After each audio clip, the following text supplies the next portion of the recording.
did you first grow curious about the paranormal? Dare you dig deeper? You are listening to House of Asher.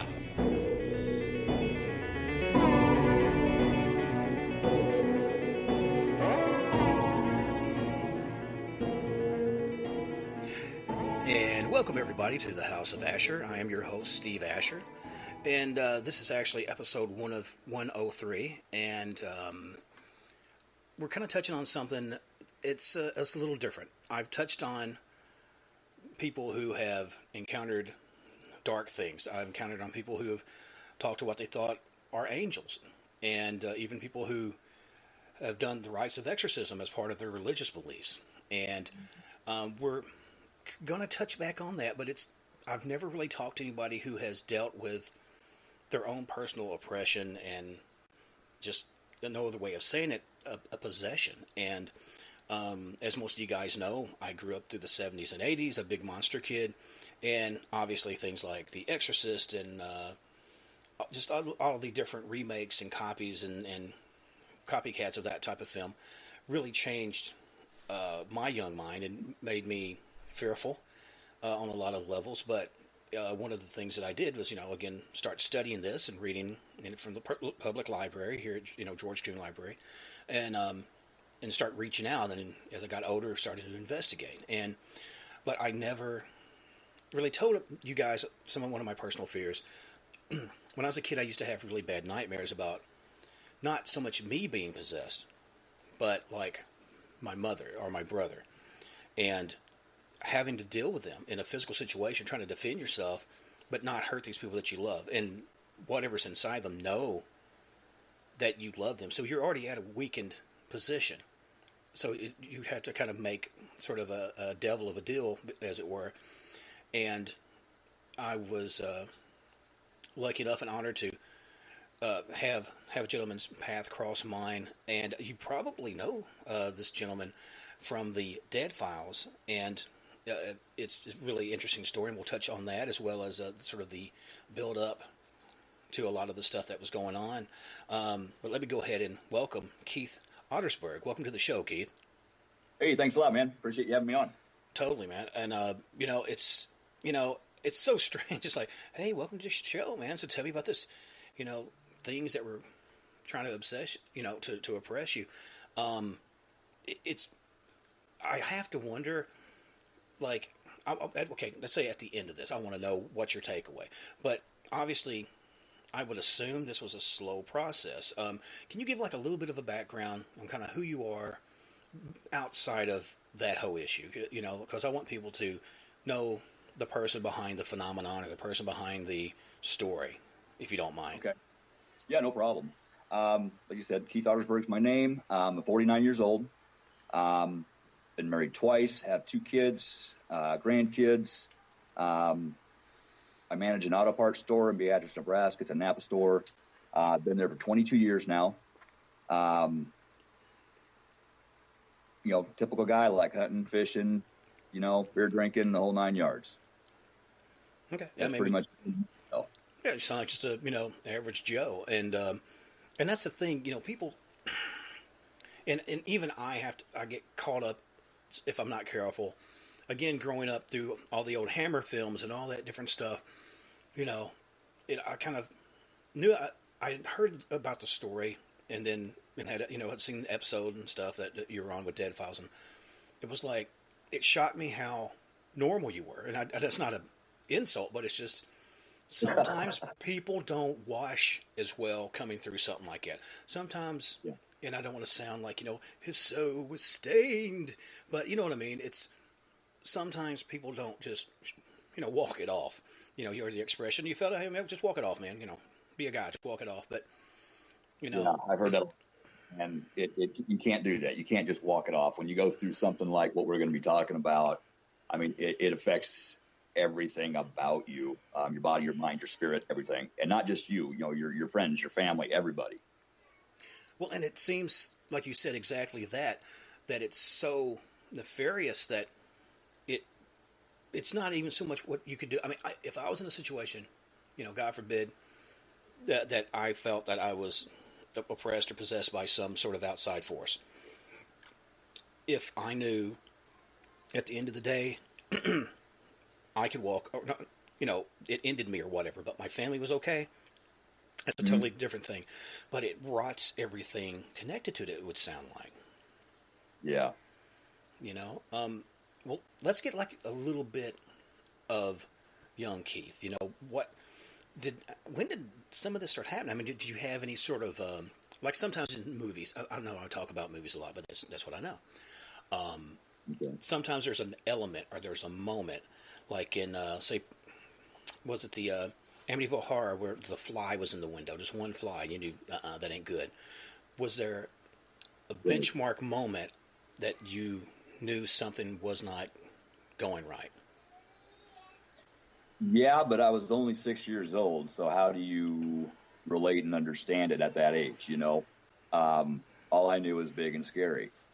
Um, I was out fishing at a lake with my dad. I had to go do the pee thing. Instead of going all the way up to the hill to the bathroom, I went into this bush, started doing my thing. Right. Next thing I know, and this took me a long time to remember, I see something shimmering coming at me, and next thing I know, I'm on my tail. Run to dad. He thinks I'm full of crap, whatever. But then that night, I'm laying in my bed, awake. I just laid down. And we had my bedroom, then a bathroom, then my mom and dad's bedroom. They were all connected with through doors. Our bathroom at that time had a big closet with, four fold-out doors, shelves. That's where we kept our games and stuff. The chimney was also in that closet. I started hearing noises coming from it. The light popped on. First thing you think is, okay, mom or dad's coming to the bathroom. Oh, no, those doors popped open. The chimney exploded, and out of it started crawling this skeleton. I can remember red and blue. I don't want to say maybe a uniform, but I mean, it was just like it was stuck halfway in and halfway out, and it was just crawling, trying to get to me.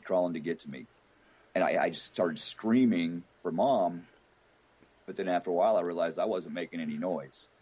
So I started throwing things at it. Mom heard that. She came in. She walked right through it, which scared the hell out of me. She kept trying to tell me, there's nothing there. There's nothing there. All the while, this thing is still there. I finally get her to close the door so I can't see it. I can still hear it.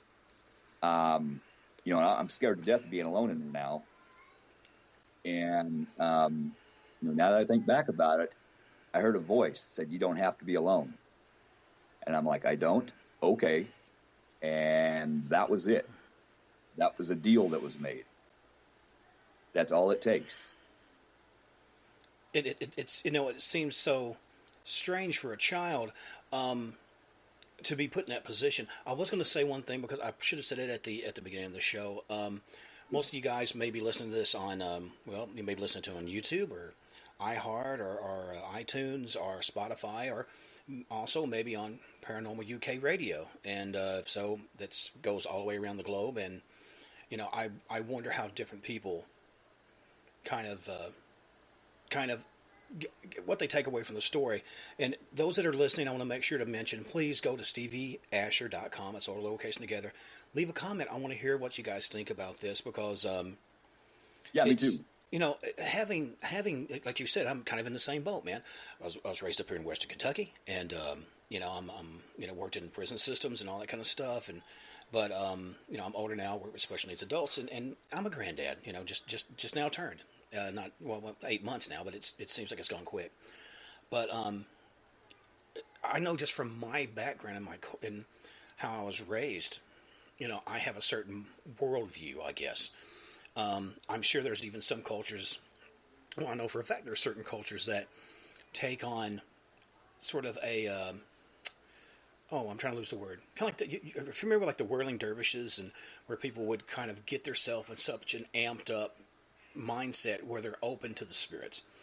For me, that's scary as hell. Closest I've come to that was either playing music. I'd played in bands all my life, and when you're really hitting it, when you're really in that zone and people are responding and you're responding, there's that give and take, and you feel really Sure. strong. That, or maybe the few times I come out on top in a fight, and Yeah. you just feel invincible. You feel really more than yourself. Um, Oh yeah, you get that adrenaline going, and man, you got it. right, but the thing is, it's sort of different because this thing is sort of using your juice. It's not that you Yeah. draw on something. I mean, when this happened, we'll get into the whole skeleton thing in a minute. That's a freaking whole nother level. But Yeah. did you find, as part of your agreement, because you always hear people like, I made a deal with the devil because I want to be wealthy, or I want to be talented, or I want there's a payoff, or there's something. They'll get your soul when it's done, but during your life you'll have X amount of this and that. Yeah. Did you discover you had maybe like second sight or any sort of abilities after Not this? at that not at that time. That didn't come till much later, and I'll get into that. Um, but you mentioned the deal and everything. After that, I never had to live alone until this year. Until we got rid of this thing, I never had to be alone. Wow. And So that's an interesting point that I wanted to throw out there. well, I mean, that's really, really kind of rare, and it's one of those things that coming through relationships. I'm still on my first. Hopefully, I'll be on my first a long time in regards to marriages and stuff. But who knows, right? But it's one of those things that it surprises me because I would think that you would either go one way or another. You would either be so busy and you're mindful of this and that because you're living the great life, or you got whatever you really wanted. But it doesn't seem like there was a point where, hey, I'll give you this for that. It just sort of like it seemed like it just sort of railroaded you and really Not, took advantage of you in your yeah, youth. it tricked me. Yeah. Is what it Um, did. well, let me ask you, this particular home that you're in. Mhm. When you said like the chimney exploded and this thing come out, and you're talking about it's coming down into the room. Yeah. Um, was this because I get jumbled on details? Was this like a human type skeleton? Was it an animal? Was it a combination of the Human. both? Okay, Human. it was just articulated and wanting to get you. It sounded like. Yeah. Yeah. I mean, I'm sitting here playing the video of that event right now in my head, over and over and over. That's how well I finally got it remembered. You know, did I'm usually I'm not at a loss for words, but this kind of really hits home with me because I would not, I would have freaked the hell out. I would be in therapy to this day or a rubber room, and I'm not making light of the situation. You know. Yeah. But what the strange thing about that is I totally get that point. The next morning after I woke up, the bathroom was perfectly fine. There was nothing wrong with it. However, there were game pieces in my room on the floor from the closet. Mm. Okay. Is this going to like spell out you'll die or something like that, or was it like Monopoly They're pieces just or something? they were just laying there, and they weren't there the night before. Oh, okay. Like the closet pretty much exploded, the chimney exploded, and that's where we kept all of our games, our Monopoly games, Risk games, all those types of games. Right. And there was some little Monopoly pieces on the floor in my room the next morning. Right. But the bathroom was perfectly fine, and I really didn't have an issue after that. Now, come to think of it, after that, the attic. I never wanted to go into the attic. You open the door and it's just blacker than black up there. I never went up there.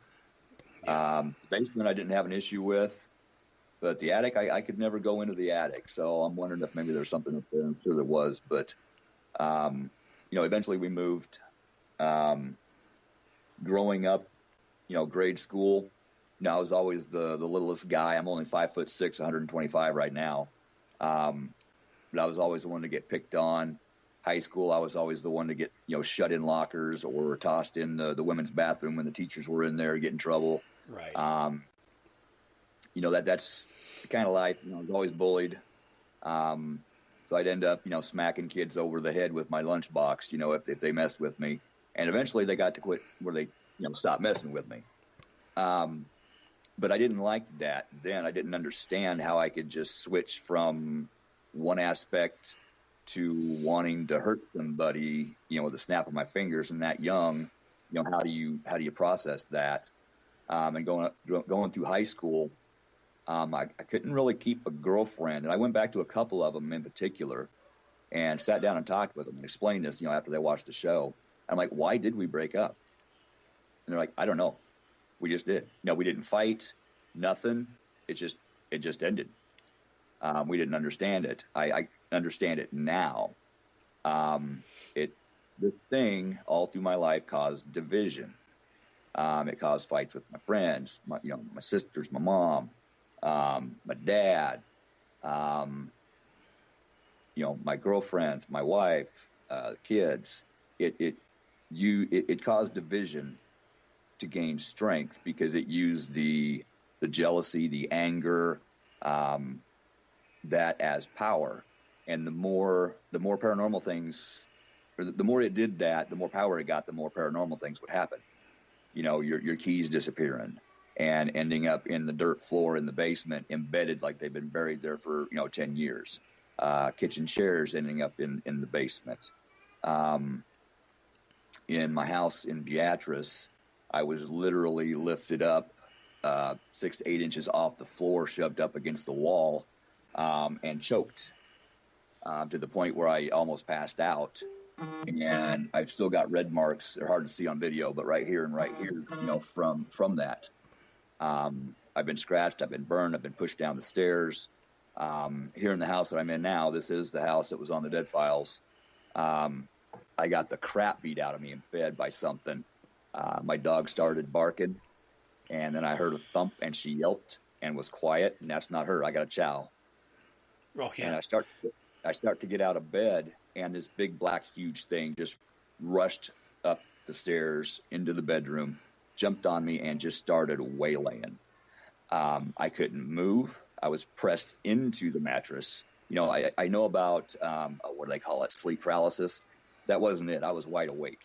And it's literally knocking the crap out of me until I could finally get my arm free, and I swung through it, and it disappeared. 2 weeks later, the same thing grabbed me by my hair, pulled me out of bed, dragged me down the stairs, and threw me on the living room floor. That's the kind of activity that I've put up with, in the last 10 years. Well, let me ask you this, and it's I mean, there's elements, because I think of stuff that happened relatively close to here, like the Blair, or not the Blair Witch, sorry, the Bell Witch story. There was an individual, and they were just tormented, drug around, kicked around, told they were this and that. Now, in regards of activity or interaction, did anyone else happen to see this, or did it try to interact with anybody else in your family? Yeah. Or Yes. The house in Beatrice, when my kids were young, their doors would open and close. If my daughter, I think she was like 6 or 7, if she'd come out in the living room and fall asleep on the floor watching TV, if she shut her door when she came out of her room, you'd start hearing knocking on the door, and you would have to go open the door so they could come out and check on her and make sure she's okay. So I mean, there were good things also mixed in, trying to help protect the kids and whatnot. My son's door would open and close by itself. Both my girlfriend and my wife, my current wife, they were both held down multiple times in bed and choked. That they've witnessed a lot, and they were affected as well. I kept getting drawn to quote haunted houses, with paranormal activity, and we finally figured out why. It was what was inside me that was, making the decision over me. And it would also use those entities for strength and to cause things to happen. So it wasn't just what was in me, it was what was in the individual houses as well. So, I mean, it was kind of a perfect storm.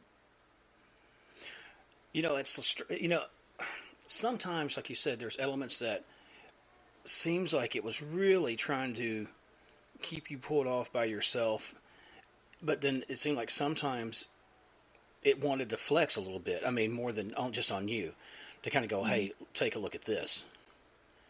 It seemed like maybe through the time it was growing stronger, and controlling you more. Absolutely. It wanted me for itself, is what it wanted. But it used like I said, the division and the relationships as fuel.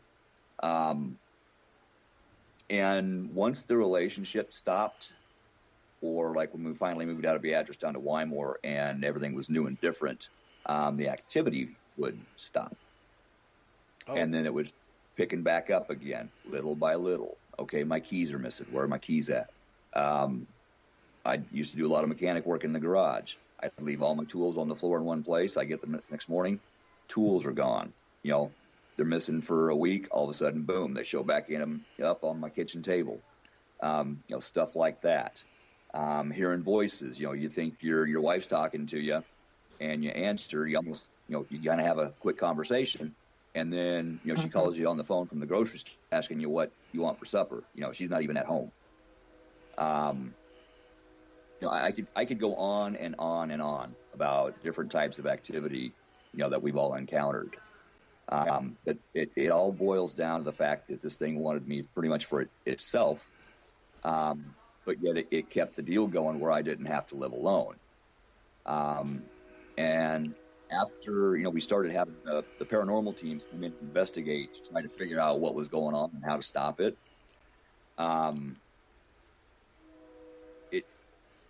We figured out it kind of felt me getting a little stronger because I was fighting more against it, and it didn't like that. It started to affect things more. Things got violent in relationships. Something I'm not proud of, but I got to put that out. But we also figured out that both of us were affected. It wasn't just me, it was us. I'd walk in the house and I'd get my tail chewed out for, a pencil that was on the table this morning, but yet it's not for now, and it would, turn into a full-blown argument over nothing. And it should have just been the case before. Well, it sounds, obviously the pressure continuing, more and more stuff, more and more division. It sounded like like a tinderbox. It was gonna go. It's just a matter of when. When it went, it was a nuclear explosion. I'm not gonna lie to you. With my first wife, I destroyed my house. I woke up at 3:00 the next afternoon, and I literally thought there was a tornado. I went out to check on my neighbors to see if they were okay because I thought a tornado came through. Guess what? I was the tornado. Well, I know you'd mentioned different teams coming in and this like that. Before getting outside help, did you try to do, maybe, you said you're not particularly religious, but maybe spoke to somebody about blessing the house, or did you try to sage the house? You always hear people talk about saging this and that. At the time, I didn't know about those things. I wanted a quick fix. I just wanted everything to stop. One of the teams did have a priest on board, so he did bless the house. Made things worse. Made things a lot worse, actually. Yeah. Now I know about all that stuff, but back then I didn't. Right. I had somewhere I was going to go with that. I totally lost train of thought there. No, it's fine. Well, you were talking about things going off. The house got destroyed, and just the build up. We were talking about how it just seemed like it got worse and worse, and I was like talking about you reaching out to different people or trying to. Yeah. Anyway, as the activity got worse, the relationships got worse. I started reaching out to teams to come in and try to fix things and figure out what was going on. It got to the point where other people heard that I was having teams come in and they're like, hey, I got issues over here. So I'd set up appointments for those teams to go investigate those people's places. Eventually, I got to investigate with them so I could learn. Eventually, I was asked to join one of the teams. I'm like, oh, hey, you know what? Heck yeah, I can learn. And the more I learned, the more this thing fought against it. We'd schedule investigations, and anything under the sun that could happen to keep me from going would happen. Eventually, there was division in the team. Imagine that. And I formed my own team. And during this process, I had been trying for several years to get a hold of the dead files. Didn't know why, but I had to have them come. That increased activity once I started doing that. And eventually, I actually got them to agree to come. After proving I wasn't crazy and there was activity and everything else. When they came, the reason why we couldn't figure out what was going on is because the thing that was causing the issues had the perfect hiding place in me.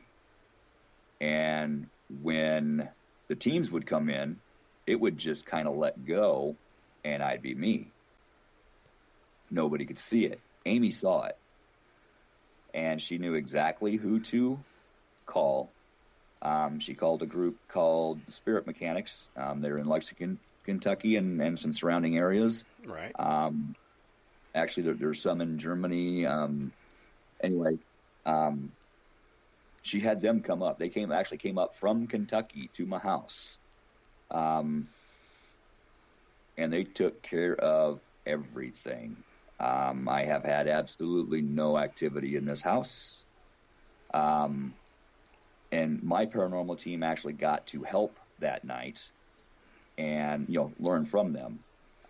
They were impressed enough with the team that they asked me and my team to be the Nebraska chapter of the Spirit Mechanics. So Cobra Paranormal, my team, is the Nebraska chapter for the Spirit Mechanics. So we are actually helping people, like what I was going through, that heavy of a case.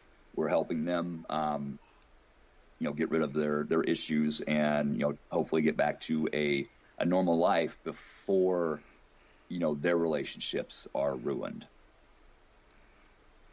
Well, and that's good. I mean, that's the right mind frame for this type of work. I mean, I tell people, because like I said, I've been doing stuff with the Caldwell County Paranormals, which is our local chapter of investigators and stuff. It's about, like you said, it's about alleviating worry and stress and pain of people. I mean, it's not.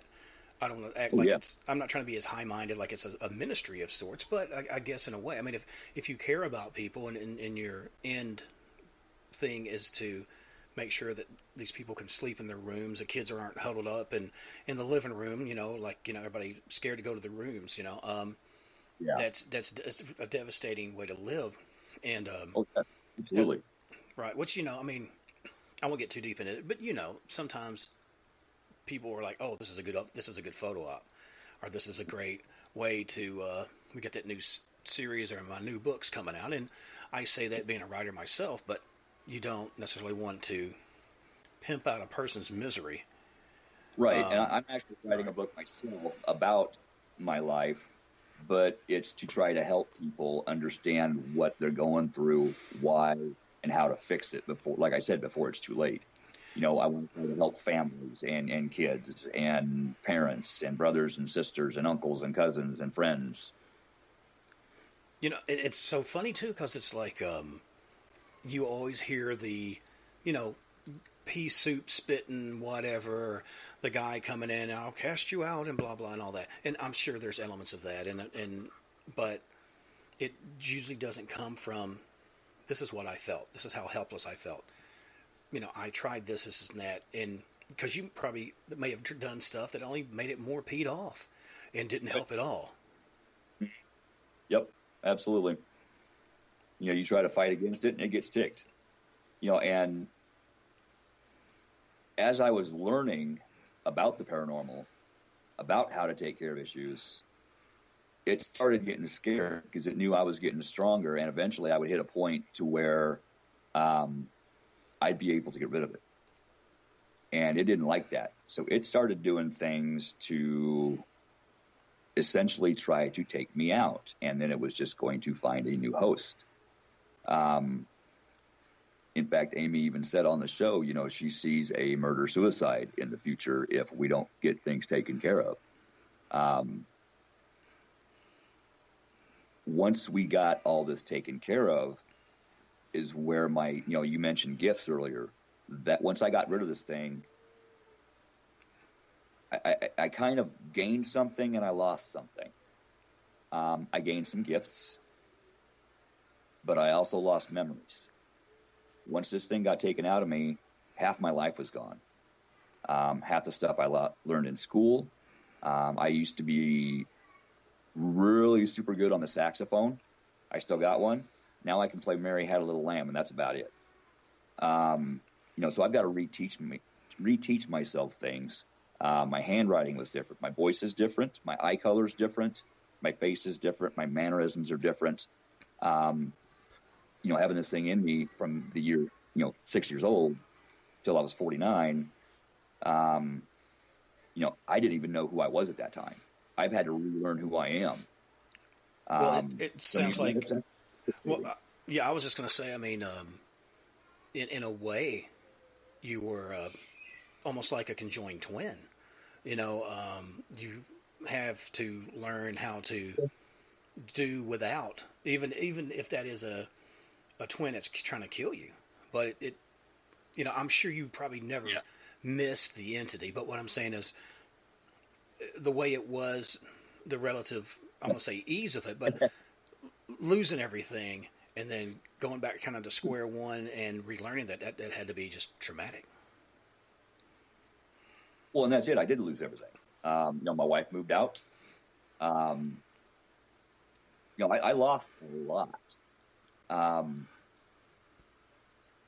you mentioned, what did you just say? You mentioned me, not missing this thing. That is actually kind of a weird aspect.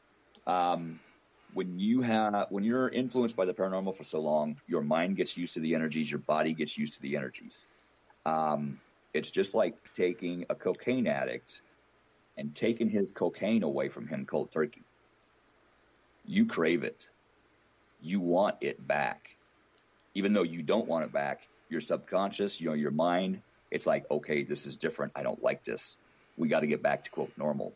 You got to fight to keep it away, not to pull it back in. It's very easy to pull it back in. So you really got to watch yourself. And that's where, aftercare, just like in, AA or whatever, aftercare with the clients is very important. A lot of teams will go in and throw some sage around, which a lot of times just ticks them off. Sage is for everyday, negative energy cleansing. You come home from, a bad day at work, you imprint it on the house, you sage, that's what it is. Blowing smoke in a strong entity's face is like blowing smoke in a non-smoker. It's going to tick it off. Right. Shooting a BB at a bear. But it's just, exactly. They throw the sage around and then they leave and then they, give the people the evidence to record EVPs or whatever, and they go on about their merry way to the next one. We don't do that. We stay on a case until it's done, until everything is gone and taken care of. And then we continue to help these people. Well, it's obvious that the way that you've come through it, and I was going to say this as well, I would almost say there's a little touch of Stockholm syndrome in there. I mean, how would it not be? This was a, getting. Go that's ahead. Like getting. Instead of hating the one who kidnaps you, you start relating to the one who kidnaps you. Is that right? Yeah. I mean, okay. Where, and especially from that young of an age, because I'm kind of blanking on what the end result of this entity was, but if it was something that was very old, I mean, it was in sort of a mentoring element, as twisted as it was, but almost like kidnapping a child and teaching them how to fight or teaching them how to steal and rob. the life was not what you wanted, but it's what you knew, and you look to that for, especially in That's like defending yourself as a small kid. it was actually protective of me. Um, I ain't proud to say it. I've been in a lot of fights in my life, and I've done some things that I should never have been able to do. Um, against some pretty big dudes. And looking back, I think I had a little help in that. I would say so. I mean, and that's what the takeaway for me, and we'll get more into that in a minute, is just it's not always something that you do, because it doesn't sound like you did. It wasn't like, well, we were, the old story. We're in a graveyard and we dug up something, or we read something in Latin. Don't, first of all, everybody, if you don't know Latin, don't read something in Latin. Don't read anything in anything you don't understand, and don't agree to anything that you're not thinking through. But And if you use some kind of a divination tool, learn how to use it before you even try to use it, like a Ouija board. right, I won't touch them. I've had a very bad experience with a Ouija board. I won't touch on. yeah, A lot of people without issues, but they know how to open the session properly, close the session properly, et cetera, et cetera, et cetera. right. Well, now, I mean, I'll tell you this, and I don't think there's a lot of modern teams that do this. They may. It depends if they have like practical magic users or whatever. And I don't consider myself any of that. I just consider myself a person who, loves the investigative part of it. I enjoy learning about the mystical, but I also know how to protect myself from that in prayer and whatnot. I've used divining rods before, which is as common as anything. I mean, most counties had a diviner or a witcher, what do you want to call them, on the payroll to help find water lines. I mean, it was a very, people can kind of scoff at it now, but most of the waters that you got in a lot of these earlier towns came from witchers, and so I've got. well, there you go. See, I grew up with that, and because I grew up with it, it wasn't like there was no ha. It was serious. It was something that it was a tool. Like, it wasn't for fun. Right. And like you said, that's the takeaway of it. You have to know what you're playing with. You have to know what you're inviting in, because anything. I personally believe, even doing EVPs, that's an invitation, and Oh, yeah. you have to be mindful. Let me ask you this, because I know you said after everything went down and the house was cleared and blessed and everything, no problems ever happened. Have you ever had? And the reason I ask this is because this had happened to me. Used to do a lot. I would listen to a lot of EVPs, and sometimes it would be after a long day of, I don't want to say ghost hunting, but researching and checking out a location, a graveyard, or whatnot, ever. And I was listening to I had some headphones on, and I was listening to these EVPs. It was actually from an area where supposedly that there was a girl who was raped, and I think they got scared because she was screaming. They supposedly killed the girl, and people were going there after the fact because it was a murder site and trying to do different type of dark rites. I don't want to say satanic rites, because I know some people go, well, we don't believe in this. It's now okay, whatever. But dark entities, dark power, dark magics. Yeah. And I fell asleep listening to that, and I had the most crazy dream. And what's insane, I don't quite remember them all, but I remember coming to, and because my wife was listening to some others, she didn't realize I fell asleep, and she said I was just beside myself, kind of like again, I'm making a movie reference, kind of like Jack Nicholson coming out of that dream he had. Yeah. I wasn't necessarily frothing at the mouth, but it really scared the hell out of me, and I'm made a rule: do not listen to it sleepy, do not listen to it this and that. Absolutely. One thing I found is even with EVPs, if something's happening, say you're in somebody's house and you're doing an investigation, and you get smacked with negativity, and you got the recorder going. Sometimes when you're listening to those EVPs, you can get smacked all over again. So yeah, I totally get your point there. Yeah, I like the few times when I've had a darker entity, and I don't think I've ever crossed over into something that was straight up demonic, which a demon means different things in different cultures, but a bad boy, a really negative guy. The times I would try to note if there's EVPs going, extremely heavy feeling at this point right here, and whatever, and kind of describe whatever. So, like you said, to kind of try to negate that or minimize that. So, I mean, and that's just, like you said, just odd things that you pick up. But, when you were doing that, like, because you said you've done this after the fact and you investigate some and whatnot. Right.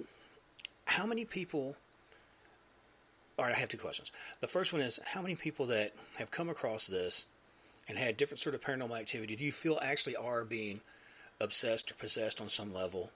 And do you feel that your experiences have been able to kind of help them through that? Oh, my experience is helping? Absolutely. Absolutely. Like I said, the mechanics helped me. They're still helping me. And as far as how many of, I come across like that, we've had 2 major cases where they had major attachments, not possessions, but major attachments. There's a difference. We were able to take care of those and help them, get through to the point where they were strong enough to keep the negativity away, protect themselves, protect their homes, their loved ones. We've got another major case coming up Sunday. I mean, this one could be straight up dead files. 3 different properties, 3 different people. It's going to be a big case. We may have to go back a couple times, but we're going to get the thing done. Do you feel, another thing that I'm wondering too is, you always, again, and I'm not trying to over dramatize or whatever, Hollywood it, but do you feel now that, let me explain this. Grew up on the old Art Bell show, the old Coast to Coast show, and you would have guys like Father Malachi Martin and people like that, and they always talked about once that you've seen the face of evil, once it's touched you in some which way. I think he may have actually used the word that you are stained and marked, where you stand out. If there's entities there, they're going to come to you because you've experienced it. Or have you found, due to the fact that you have felt like you've bested it through the aid of these other people, that you're stronger and can kind of counter it? I can counter it. Okay. I can counter it, with what I've been taught. But I have noticed since then I do have an affinity to seeing, hearing, feeling more of the negative aspect of this field, if that makes sense. No, I mean, it makes sense. I mean, you'd mentioned hunting, or as we say here, hunting, because we are in Western Kentucky over here. But it's just like you take a person down a trail, or let's just take you out in the woods. One person says, "What do you see?" I say, "Well, a bunch of trees, or I see the woods, or whatever. Do you hear anything? Do you smell anything? Whatever.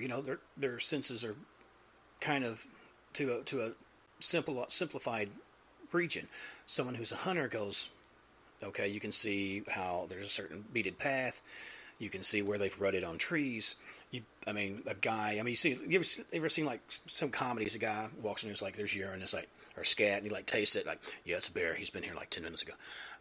That kind of thing. It's a gray bear. That kind of stuff. It's kind of funny, but there is some truth to that. Once you've been in that, it seems like you would really have a better lay of the land than someone who obviously who hasn't.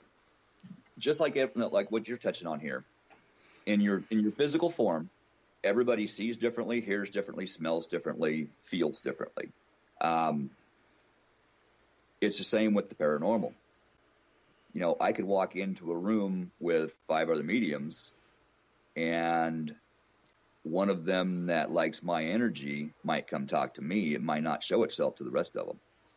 Or, vice versa. They may see something that I don't see. That's why, I've got a very diverse team. We've all got different abilities. And that's one thing I like about that is it helps to get everything taken care of. It really does. But a lot of people don't believe, what I just said. It's like, well, I am so-and-so psychic medium and I can see all. I'm going to agree to disagree there and leave it at that, because that's probably going to start an argument in the comments. But exactly. I've witnessed it. Yeah. Well, again, and like I said, it sounds like we've kind of been touching on this. I'm 49 myself, and it's one of those deals that I've lived long enough. And I'm a pup compared to a lot of people, but I've lived just long enough to know that there's a lot out there I don't know, and Oh yeah, we're gonna learn until we die. right. I mean, let's hope.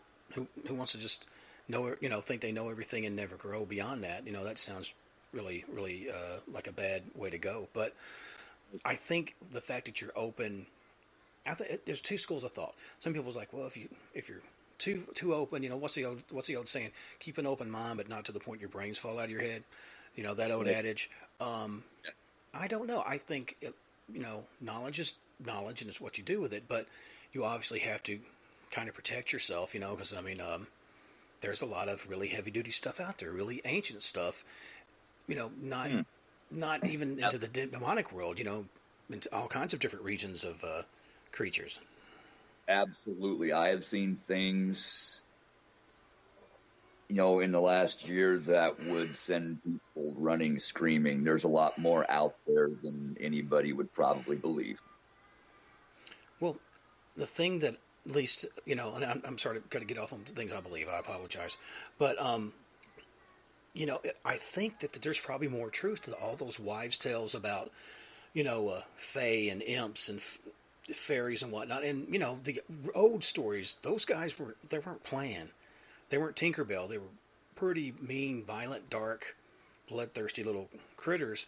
But then, I'm sure there's elements of some that were very, very noble. But it's a thing of just like anybody. Yeah, and those stories started somewhere.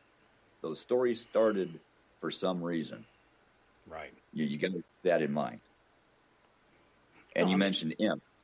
That's actually what was inside of me.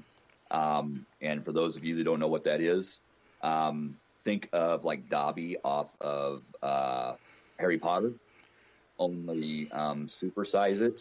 Like jacked on roids. Right. Not a demon per se, but demonic in its thinking. So that's what was inside of me. Right. Well, and, that's the thing, too, is, what little I know of demons, because I'm certainly not a demonologist.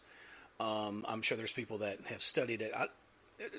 I think it takes probably a lifetime to really be able to call yourself that. You can definitely say, I'm a student of demonology. I'm a student of esoterics study. I'm whatever, or folklore and stuff. I love folklore because, like you said, it all has a grain of truth to something. But absolutely, I would never call myself an expert because, me neither.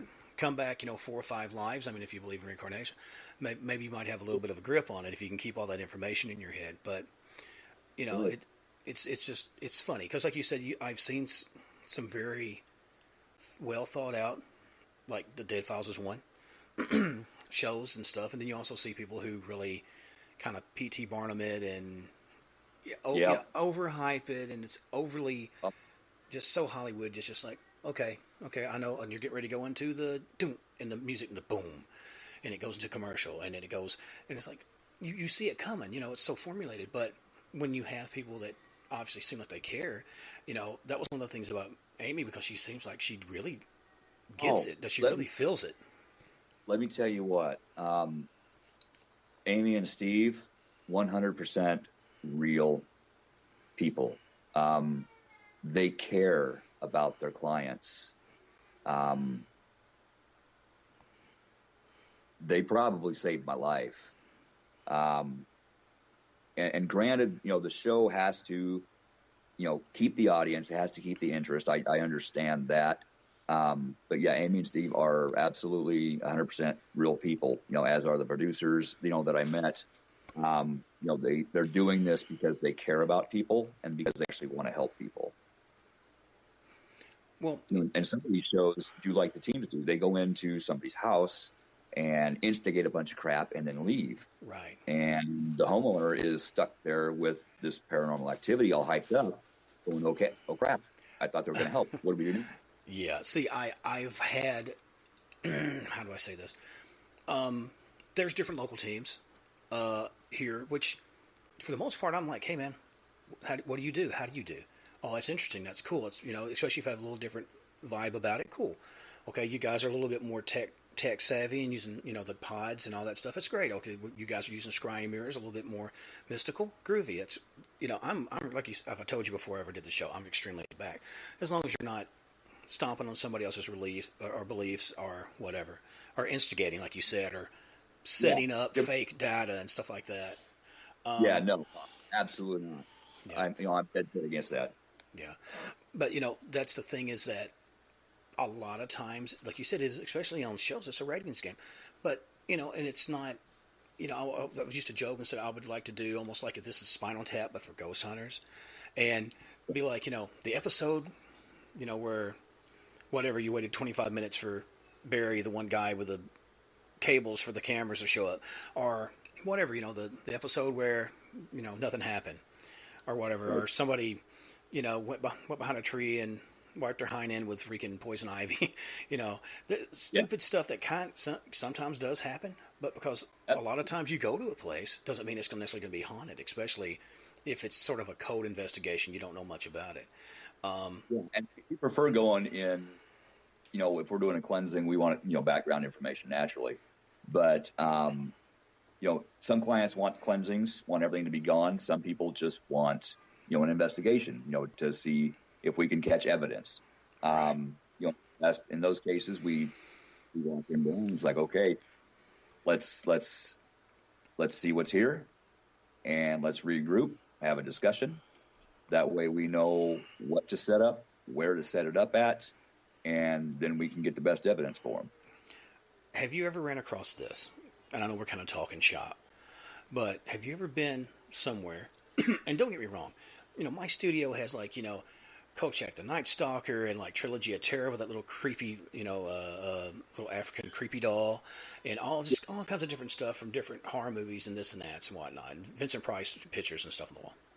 I'm a fan and I get it, but I've been at places where you go, well, this is going on, and either it's not going on, and they're mad. They're like, man, no, that's not a rattling pipe. I won't believe it. Or they've turned around. It's like, something's going on. It's not particularly good. Do you want us to try? No, don't leave it alone, man.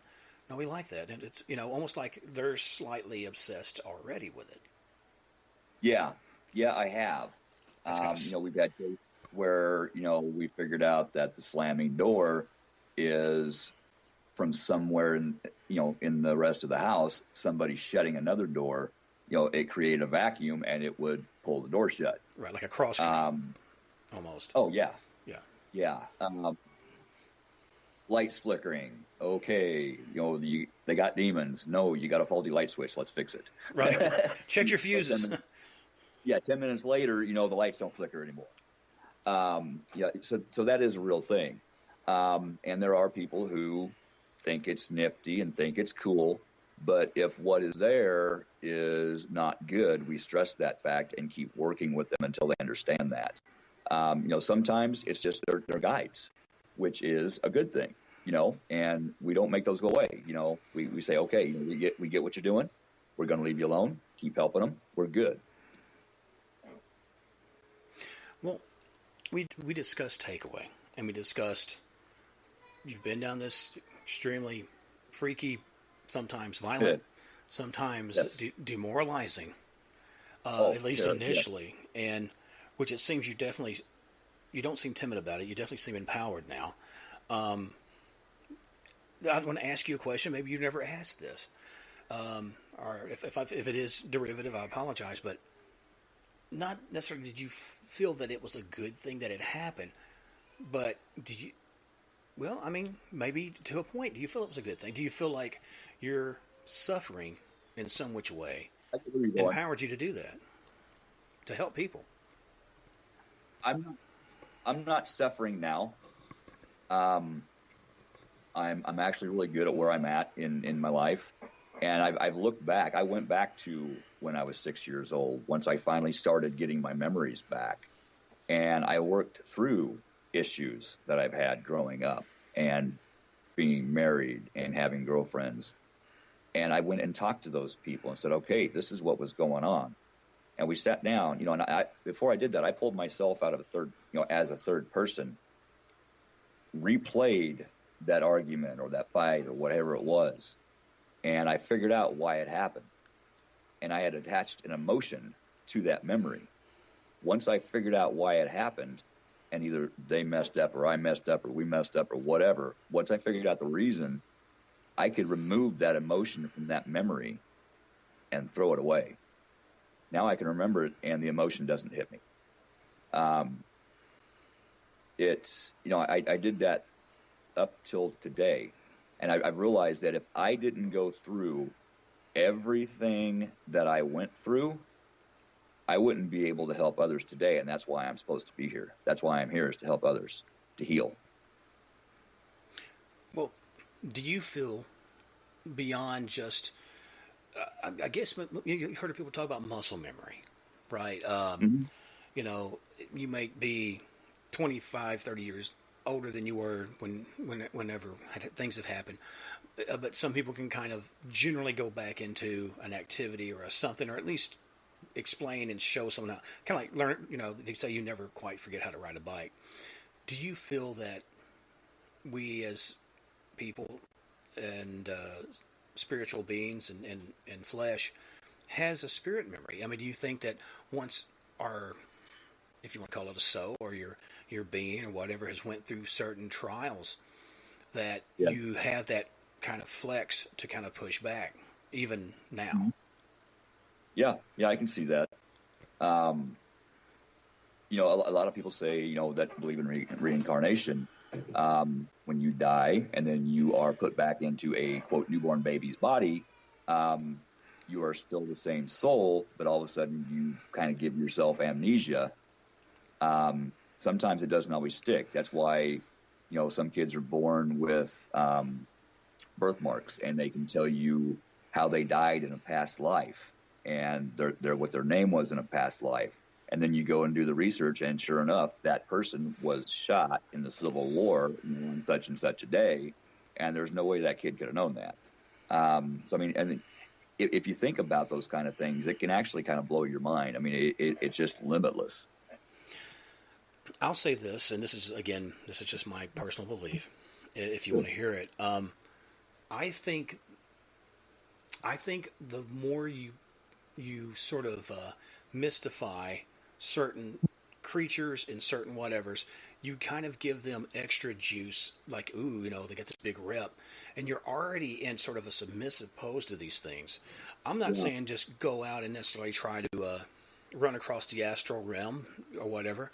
I know, like you were talking about different things, like reincarnation, and which some people also talk about, spirit travel and astral projection and all kinds of different stuff, near-death experiences or whatnot. But I think, like you said, once you kind of know, let's just use this term, the shadow in your corner isn't the boogeyman. It's your hat and maybe your coat sitting on the back of a chair. Once you know it's not that, or it really can't do anything to you without your permission, it's empowering, and I think it's what people need to take away from it.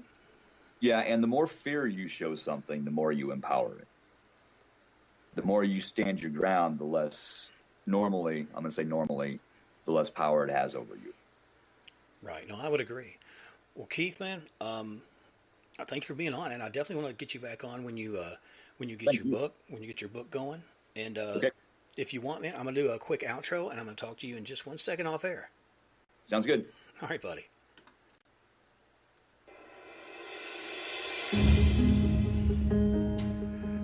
There you go.